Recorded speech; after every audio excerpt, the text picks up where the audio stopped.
Hey, it's Scott with ECRM, and here with Ashton with AZOVA Health. We're at one of How are you? our pharmacy sessions that's focusing on technology, supplies, services, automation, and we had our thought interaction pods. We underestimated, it really exceeded our expectations in terms of attendees, and Ashton was kind enough to jump in last second.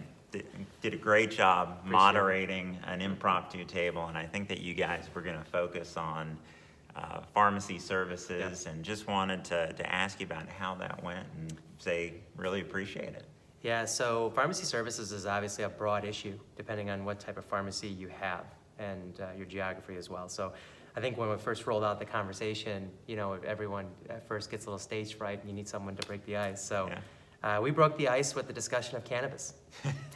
That would do it. I mean, I threw it out there, and I really wanted to hear what the executives at the table, what they're thinking in terms of the states that they're operating in, and the laws that have changed or the propositions that have passed, and how they're looking at diversifying their business and whether or not they're going to get into dispensing at some point outside of just medical marijuana, especially in the recreational states. I mean, you see it in Canada.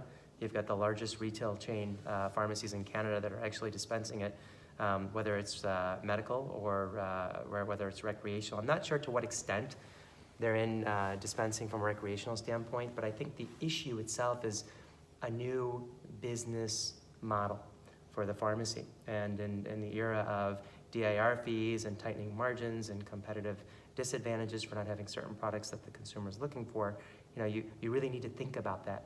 Yeah. So when we threw out the question, I'm telling you, it was really interesting to hear the feedback. With a lot of different perspectives, different ideas. Yeah. What goes on in Vegas stays in Vegas. So I'm just I'll leave it there. What was the mix of folks at the table in terms of, was it mostly retailers or you know, suppliers? You know, what did that look like? So we had about three retailers, retail pharmacies, and then we also had a group like health medical facility team with, I believe, 3 or 4 hospitals, medical facilities, and then pharmacies as well. So that's been something that I commented on earlier. You're seeing a change of dynamics in terms of diversification with ECRM. I thought that was really good, having those types of folks here, seeing ways they can collaborate and open their pharmacies as well. You know, historically you saw kind of, you know, these group health networks were more closed networks. They didn't want anything to do with pharmacies outside of their network. Now you're seeing them collaborate more with retail pharmacy for a variety of reasons because of the collaborative care aspect. We had a few suppliers as well. Suppliers with relevant products that I thought mixed in well with the group and how they interacted, especially when it came to contribute to the conversation. Yeah, and especially with that conversation, where did what were the variations in their opinions as far as where this is going, how the implementation of cannabis, did anyone seem more prepared to deal with it? Yeah, so, you know, we had folks from, you know, more progressive states that have been promoting it for years. We've had those that are just literally dealing with the past proposition. So I think there was there wasn't hesitation at all. People were talking about it, and they were happy it got brought up. But I think there's unclarity in terms of what they want to do. It's almost like it's a multi-phase or multidisciplinary integration or absorption into their pharmacy community. You have to be really careful now in terms of what and how you're doing it. I think the issue and the dialogue has been there for years for medicinal purposes, and you know, there was controversy around that for a while, but now it's become more of a, hey, it's a standard now in essence. So I think just seeing how they're going to reposition their businesses and trying to make sure that they understand, you know, that they're the message going out to their community is more or less, we are, you know, we're a health center, and a health center treats all illnesses, and a health center uses remedies of all sorts to find a solution for that illness, whatever it is, because we're a health center, and I think that's the message they're looking to deliver. Yeah, so, fantastic. Yeah.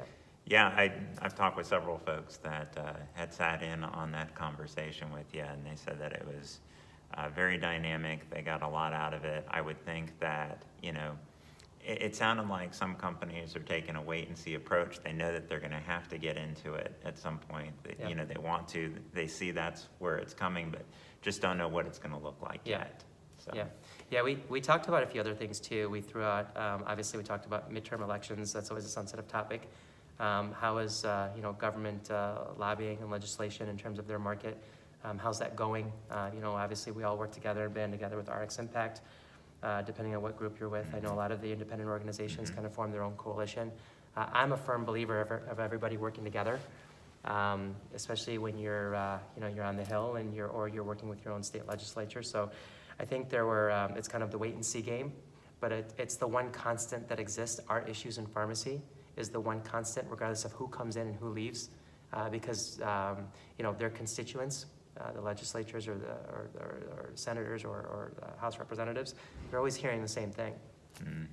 So again, Yeah, it shouldn't just change whether it's a new representative coming in or not. It should be at the top of the agenda. So I think that was something that we talked about too, why we have to keep lobbying on behalf of the industry, state-wise, federally as well. Make sure that you work together as a group, not just the pharmacies, but also the medical professionals that were at the table, the medical facilities, why they need to also go and support pharmacy, especially as they're getting into pharmacy, because you don't see them on the Hill. You don't really see them that much, so that was another topic. And obviously, the never-ending saga of DIR fees, which is impacting, which we have no formula for. Right. So that was also part of our topics as well. So we crammed it all in, but we were able to really squeeze some nice dialogue. And what I liked was the passion that came out of these guys. Yeah. You're seeing more passionate, you're seeing more vulnerability. It used to be, it wasn't a lot of sharing of the ideas or some cautious, a little bit more cautious in terms of what I want to say. But you are seeing them more vulnerable. And I like that. I've been in this industry for 20 plus years, and I can honestly say I'm a veteran now. But the vulnerability that's coming out of these guys is good. It's making them look real. So keep it up. Good job. Yeah, well said. Yeah. All right, we'll have to circle back in a year and see where things stand. So thank you very much. Really appreciate it. Thanks for having me. All right, Yeah, Ashton. take care, Scott.